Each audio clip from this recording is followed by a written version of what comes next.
Hello and welcome to the pilot episode of Chocks and Crocs. Welcome to Skyridge Trails Campground in Torrington, Connecticut.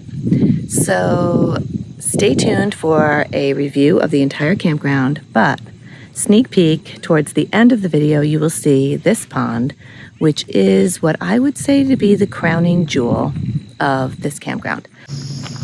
Okay, we are coming up the entryway here, and as you come up the road you will see over onto the right some of the amenities, which I will show you later. And here's your main entrance. So they've got a really nice security gate here that you'll see that has a license plate reader to let you in, so you can feel nice and safe and secure. And when you come in, you will check in here on the right-hand side. They will direct you into a lane to park your rig, and you can check in right here at their main building. So this is pretty much the center of all the campground activity. Here are the lanes where you can pull in, and over here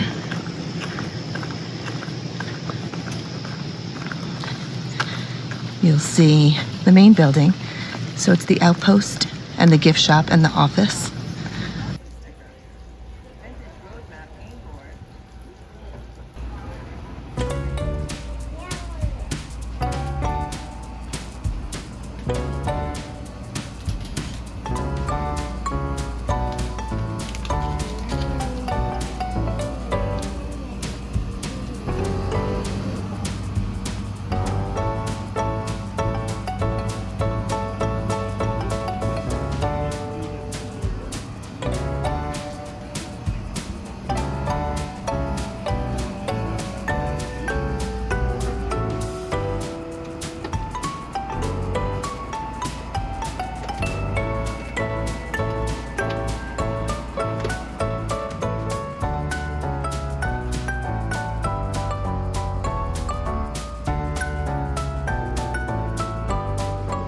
There's also gemstone mining here, and your golf cart rentals are off to the side.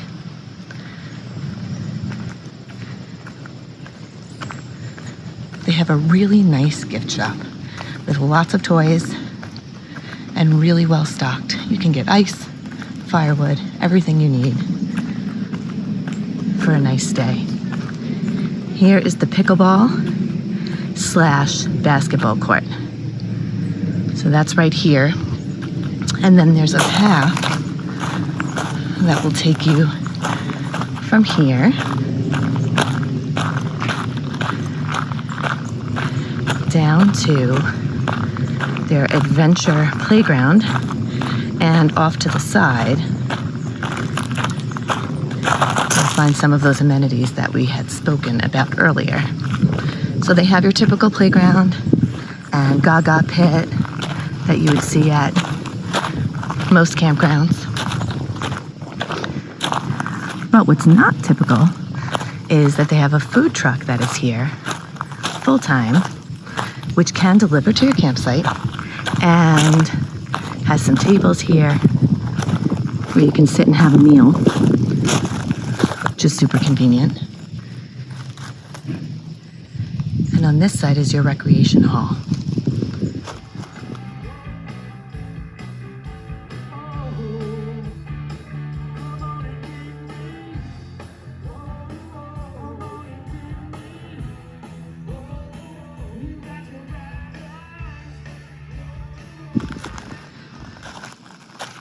So they have lots of campground activities scheduled for the entire weekend.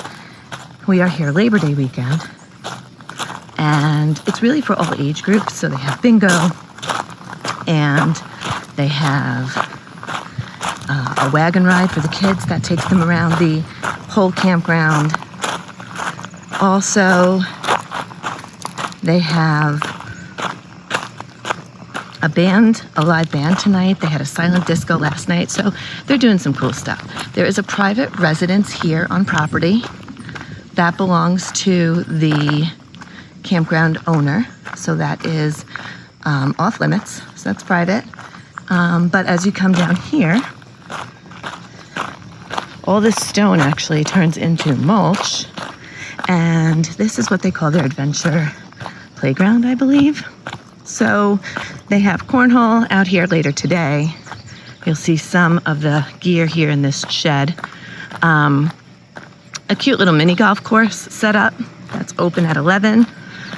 Their bounce pad is inflating. That is open at 11. I believe these amenities are 11 to 6 o'clock on the weekends, 11 a.m. to 6 p.m.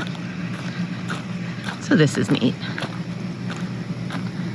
So they're doing a nice job for a brand new campground. This is their first summer. There's mini golf, and here is the all-important jumping pillow that so many of the kids love.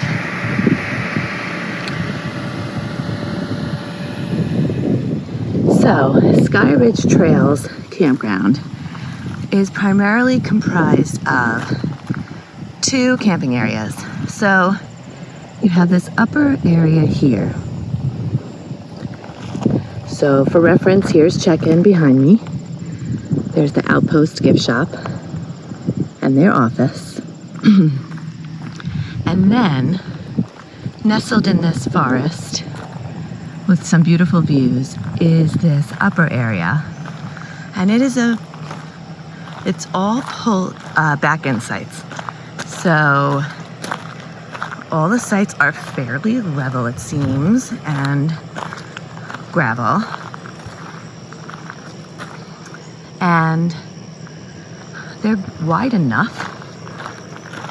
What you will notice is that there is not a lot of landscaping, and that is because they had to blast out this mountain to put in all the infrastructure, and therefore they had to clear it. So unfortunately, there's not a lot of trees or greenery. So that's notable. But the sites are decent and have everything you need. They have a fire ring, picnic table. On the back of the pedestals is where you'll find the number for the sites. Site 104. And I'll show you our site. We are here at site 110. That is our site. And as you can see, we have plenty of room for a nice 10 by 10 pop-up. We had a little rain last night.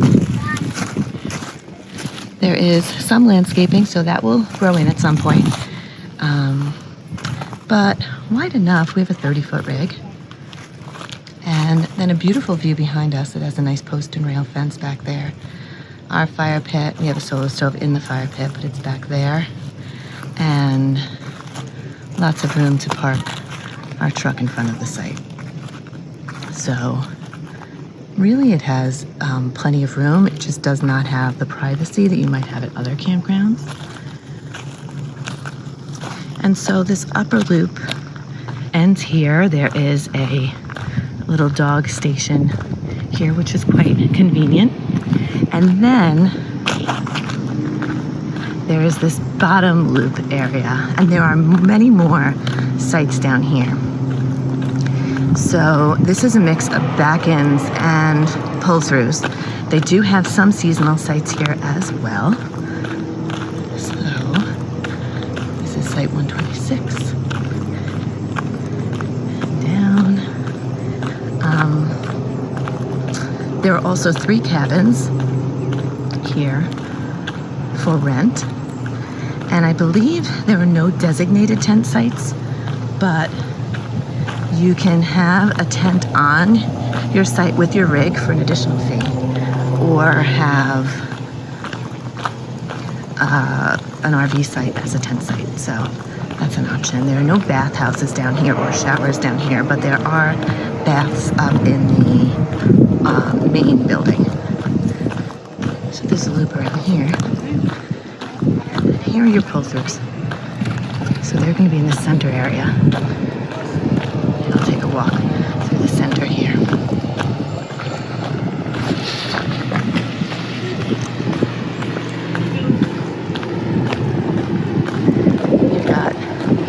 some big rigs in here. Your pull-throughs.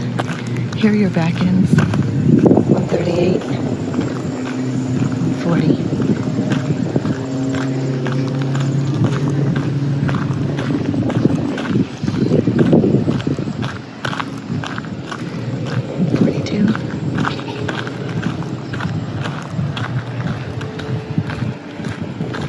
Back over to the pull-through side.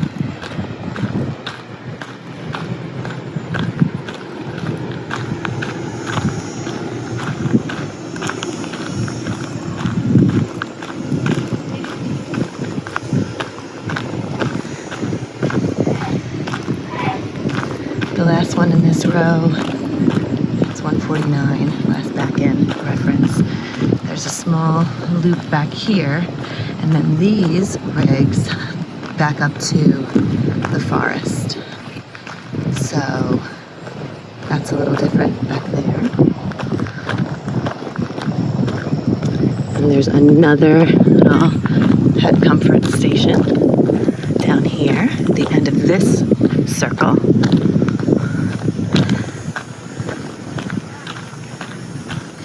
It's pretty full this weekend because it's a holiday, as you can see. And then here again are some of these back ends up against the woods. So those are quite nice. Okay, we're gonna come around to the cabins now. There were 3.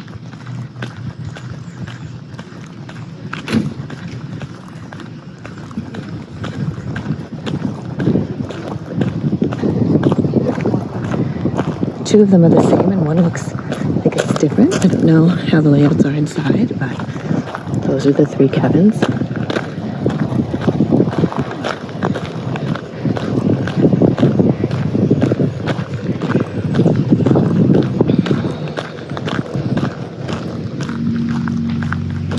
A nice area on the side for a table and an umbrella and fire pit.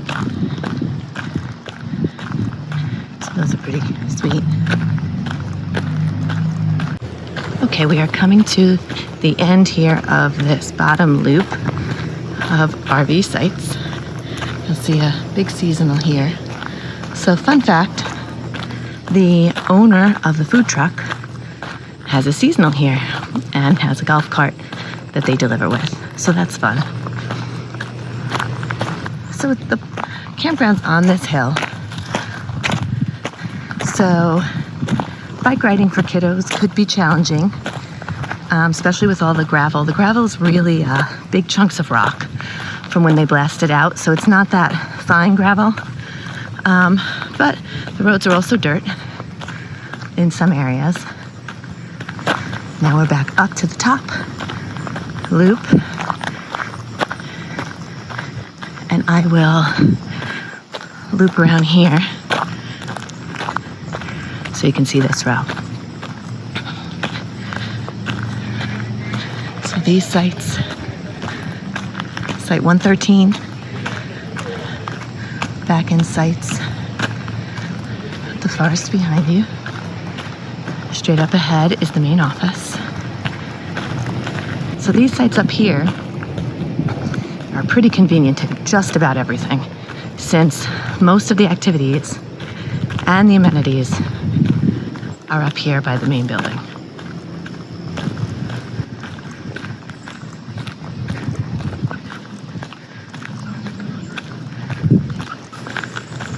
Site 125.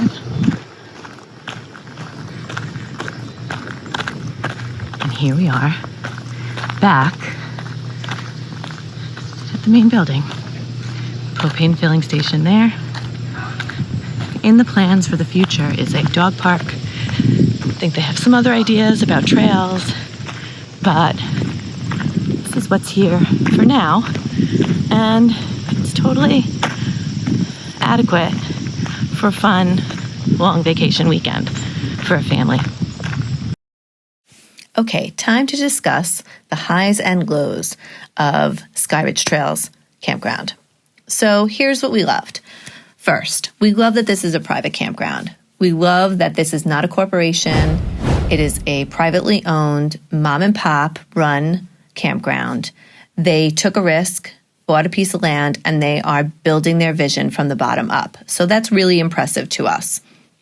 Additionally, this particular campground has all full hookup sites. So every single site here is full hookup, which is pretty exciting and nice to see. Secondly, this campground is the closest campground to Limerock Park that has full hookup sites. And if you don't know Limerock Park, it is just an awesome, beautiful place to catch a race or see some really incredible cars, or even take your own car out on the racetrack. So it was exciting to find a full hookup campsite close to that racetrack.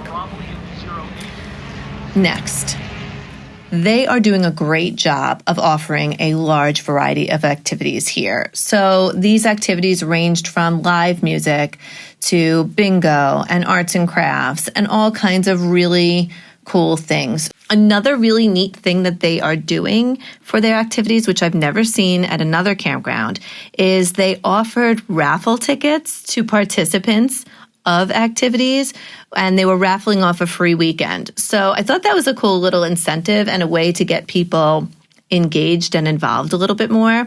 So that was really fun. The last high worth mentioning here is that beautiful pond and white sand beach that they have. It's stunning, it's beautiful, it's special, and it's something very, very unique.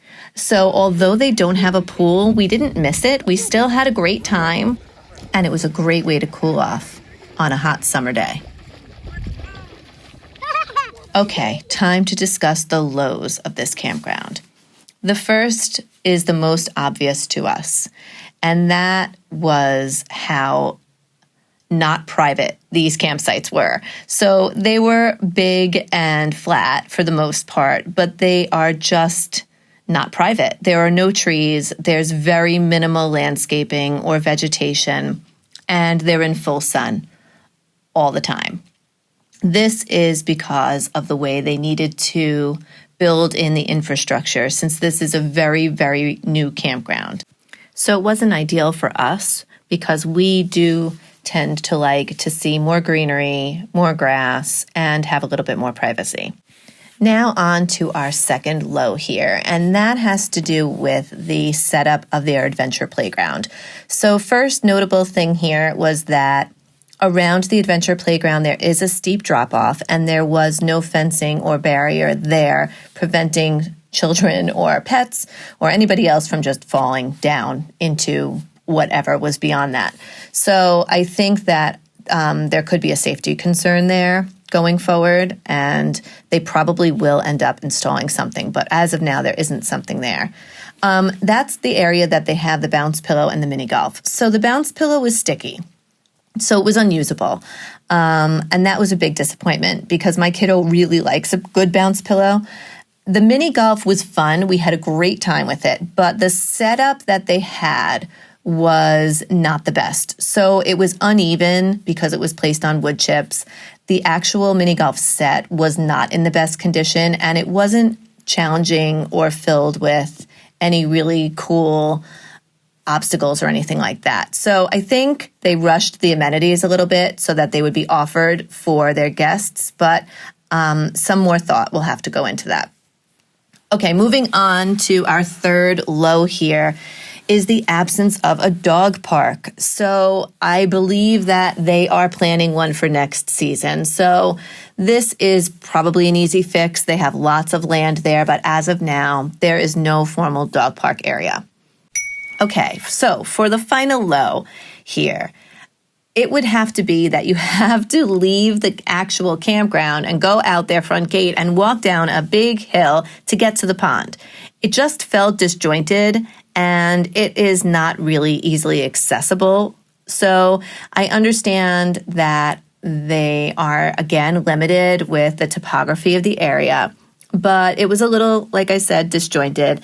And unless you have a golf cart, it's kind of hard to get down there with small kids and a lot of gear. So we hoofed it, and we didn't mind doing that, but we also only brought one little bag of sand toys and some blankets. if we were going to spend an afternoon there and bring a cooler and chairs, it would have been a little bit more complicated, and we probably would have had to take the truck down. So that about sums it up. We had a really good time at Skyridge Trails, and knowing it was a brand new campground, we knew that we would be taking a risk going there. They are definitely working out some kinks, but all in all, it was a really pleasant stay and a really fun place to go and camp. Thanks for watching Chocks and Crocs. Until next time, keep adventuring.